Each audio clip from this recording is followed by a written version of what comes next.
Hello everyone, it's Deligracy reporting here with a very important message for all people on YouTube. The world is going crazy. Australia's been on fire. Virus is causing havoc and panic across the globe, and it is time that we prepare for the worst. It is time we prepare for an apocalypse in The Sims 4. Now, before I get started, I want to take some safety measures. I like to think that us Australians are very, very resilient against viruses. We are always very well protected, we are very practical, and us Australians, we have a message to the rest of the world that all you need is this. This is all you need. Now, this may be my last roll.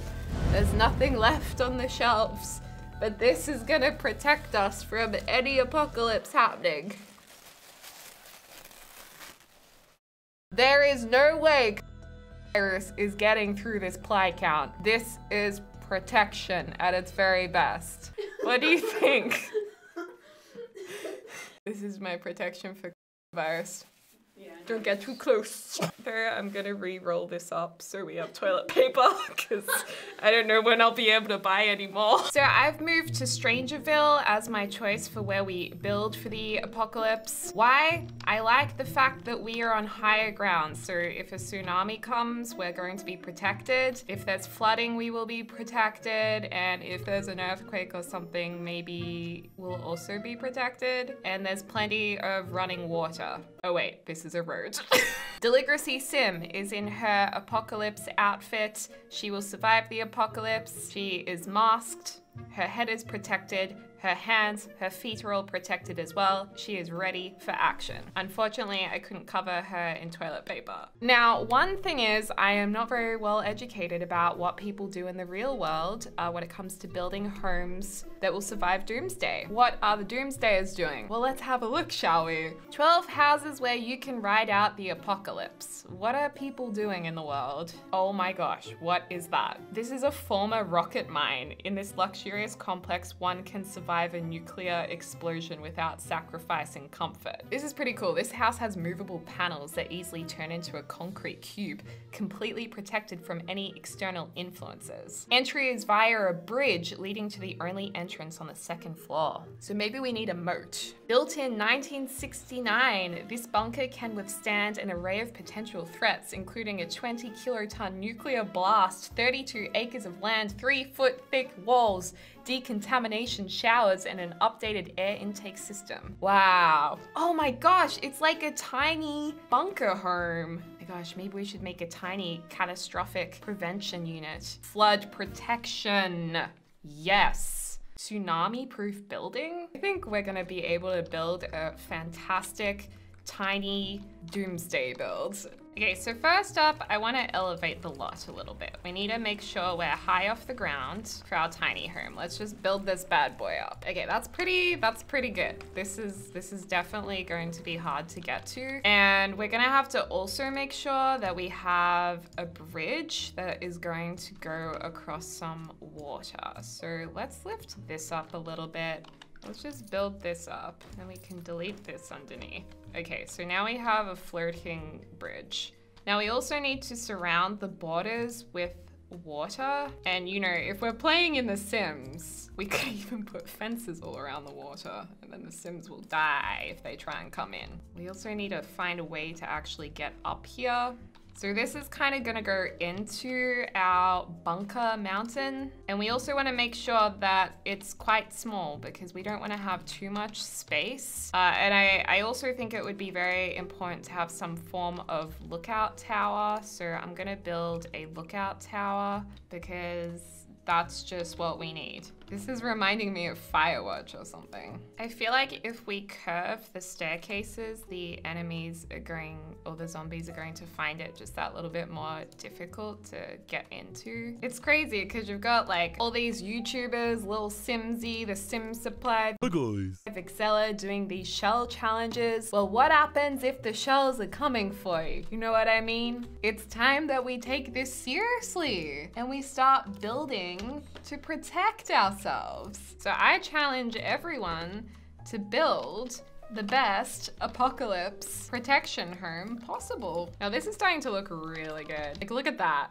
Look at that. Ain't nobody gonna get to this lookout. Because we are also making sure that we don't have any unnecessary resources being used, I will make this bridge a little smaller. We seem to be lacking a little bit of support here. So this top platform is essentially going to be kept secure by the mountainside. So it's really quite sturdy. So this is going to be the lookout tower. I actually think maybe we should extend that just that little bit further. I think it's best we get some bulletproof corrugated metal. So let's do that to make sure that everything's gonna be okay. I also want to make sure that the moat is continued around here. Make sure that there's no way of getting to the lookout without utilizing our bridge. We're also going to have to pop some wall braces in just to make sure that this is secure. And obviously at the top of the lookout tower, we will need to have a high-tech telescope to keep a lookout. So one thing I think is important is we have a couple of trees on the hill, so if we need help, we can set them on fire as a signal to other people that we need to be saved. And fires are thankfully really easy to start in The Sims 4. Actually, no, that's not true. They've become a lot harder, but it's possible to start a fire if need be. And in terms of security, getting up to the bridge, secret bookcase door, because it's very unlikely anyone's going to suspect that this is a door. We'll put some beware signs so people aren't tempted to go in. Okay, now we kind of have the watchtower kind of organized. We need to actually get into the main living quarters, which is going to be the tiny bunker living quarters, which means we do need to build down into the basement level. So let's get started. Building down time. This is where a sim can sit and watch what's going on. And then obviously on the watchtower, we will have a couple of chairs to keep an eye on things. I'm also thinking we probably should get a security fence around the premises also. Oh yeah, that's looking more secure now. I also want to make sure we have a lot of security. So let's definitely put some security cameras around so we can keep an eye on what is happening. I just want cameras everywhere. Heck, let's put them on the side of the mountain. Ain't nobody getting through there. Okay, so now we've got the exterior of our Doomsday build. It's looking pretty good. We've even got some cannon weapons as well from all directions of the tower. I probably need to put some kind of covering over this stairwell though. So let's just extend this a little bit. Okay, there we go. Now that's got a little bit more coverage and we've got some more weapons and chairs over there. Let's move down a couple of levels and really get into the nitty gritty of this build. This is actually going to be our clean water access. So this is quite amazing because this well technology will actually draw up water from the ground. The pipes kind of go around through the mountain to get the water. So that's really great. And that's what's actually going to give us access to clean water for the rest of the build. So I guess what the main thing I should do down here is actually put a few buckets in. I'm also going to get a couple of hoses in here too because we do have access directly to a lot of water. And it actually gets water from the moat as well and it goes through a filtration system. And funnily enough, this is actually the filtration system just here on the wall. And then we have a couple more over here. So they're going to be blue in colors because that symbolizes water filtration. I also was thinking we should probably put some of our weapons on the weapon deck over here. So I am going to put a few swords that they can access so everyone could be feeling pretty well equipped in case of a zombie apocalypse. So if we go down another level, this is going to be the sleeping bunker and this is underground. So we're going to have separate rooms, especially if you happen to be contaminated. You will be able to go into your own room and have your own bathroom situation. So we're going to just pop a toilet in each of the rooms. Thankfully, due to our water room, we do have access to clean need water. So it is very basic, which does upset a few people. It does take a little while to get used to, but the thing is, when you're in these desperate times, it's not about the aesthetic. It's about how well prepared you are in an apocalyptic situation. And then I think, of course, we are going to need some kind of small living area where there is a TV to enjoy. You want to keep up with the news on the radio as well. Put a radio up here on the shelf. Oh, we should get a listening device as well from Strangerville. That maybe here. I think the Sims can get around that. Now, if we go down another set of stairs, this is going to be the eating quarters. So we're going to have some industrial sized fridges down here. And of course, we're going to need to have a kitchen. This is going to be a bulletproof kitchen, plenty of storage, obviously. And of course, the kitchen, we can't afford for it to catch on fire. So we're gonna put a nice fire system in here. That's very obvious. So this is where the food is, and there is a lot of storage, but you just can't really see it. It's really well designed. I'm actually thinking, in order to make sure that we preserve harvestables, I actually think we should make a harvesting room just over here. So this room is going to be designed to really remind people of the outdoors. There's going to be special lighting that gives you vitamin D because it essentially recreates the sun, these yellow lights. So you can actually go in here and get vitamin D even if you have to be downstairs in the bunker for years.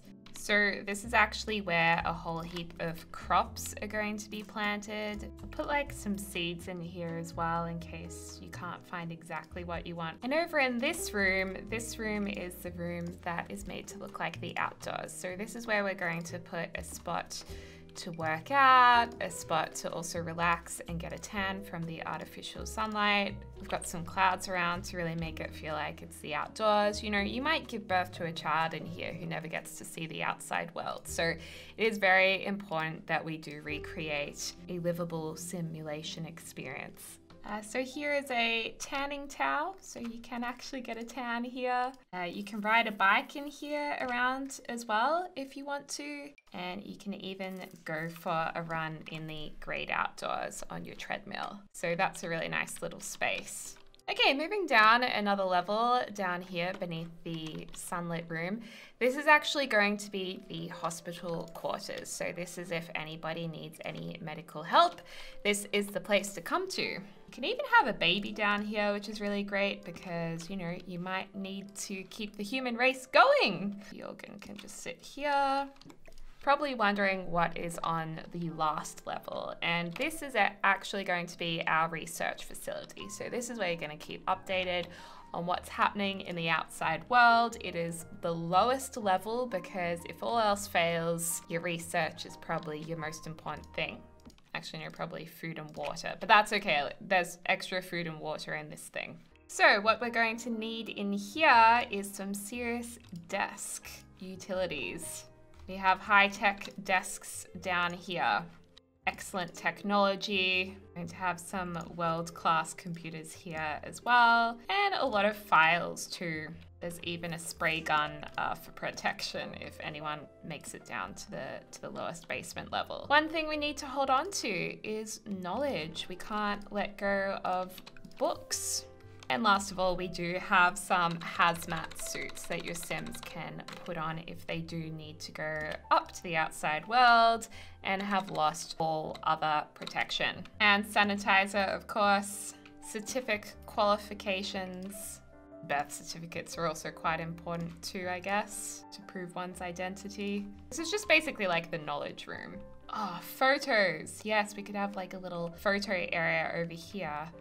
Where some hard copies of photos are. Maybe some baskets too, so they remember how to weave materials together. And of course, last of all, most important protection, toilet paper. There we go, that's pretty cool. All right, everyone, so let's tour our facility. This is what is going to protect your Sims from any apocalypse. Isn't it just a masterpiece? So first of all, it's got the highest security, which is really pretty much the main thing you need as you enter our Doomsday build. So you go through the high security gate system.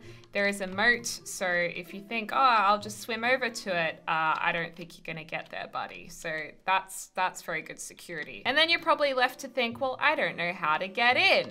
Well, behind the secret bookcase door, you walk in and you've got toilet paper security. Up these stairs, across the moat bridge, this is where you enter the premises and the watchtower. Again, very high security, hand sanitizer, toilet paper, and there would be a guard sitting right there. So you go in with keycard access, decoy treasure chest. Your sim's gonna maybe get into that if they're a burglar, and bam, this is going to explode in their face and they will die. There's also a few other explosives over here. Camera, decoy air ventilation, which will actually poison them with a push of a button. And then you make it up to the top of the deck, which does have a lot of weapons available to the person living here.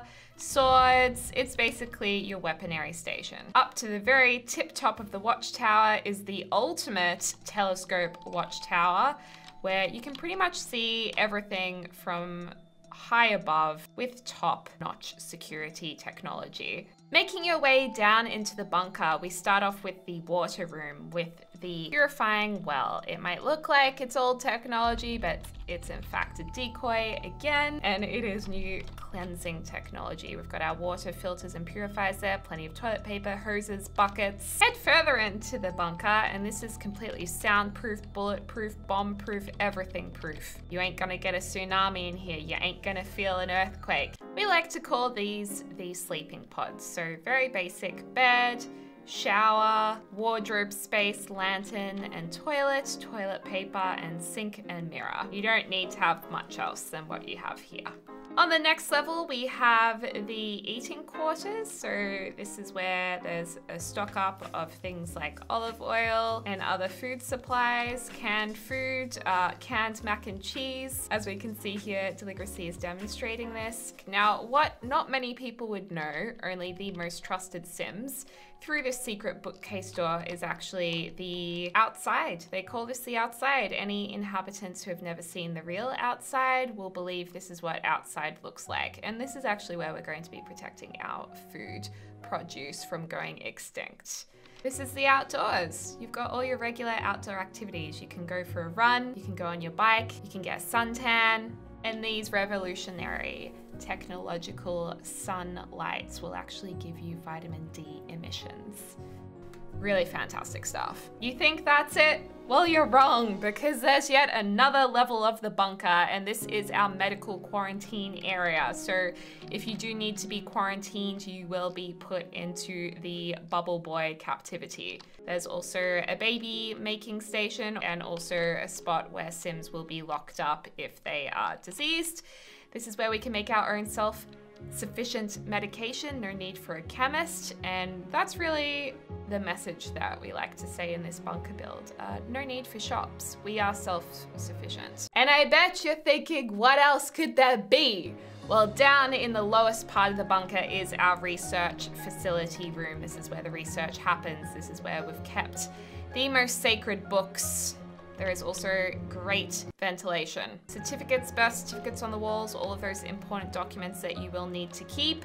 And of course, some historic woven baskets to remind us of our non-technological abilities. Hand sanitizer, wipes, toilet paper, plenty of security devices too, and of course, our generator. If all else fails, we do have the hazmat suits. So there you go, folks. Let me know what you think of our Doomsday build. I hope you guys enjoyed this, and I want to ask you guys to do the challenge as well. See if you can make a Doomsday build to protect you from a world apocalypse. Anyway, thanks so much for watching this video. I hope you're having a lovely morning, afternoon, or evening, wherever you are in the world, and I can't wait to speak to you soon. Dag dag!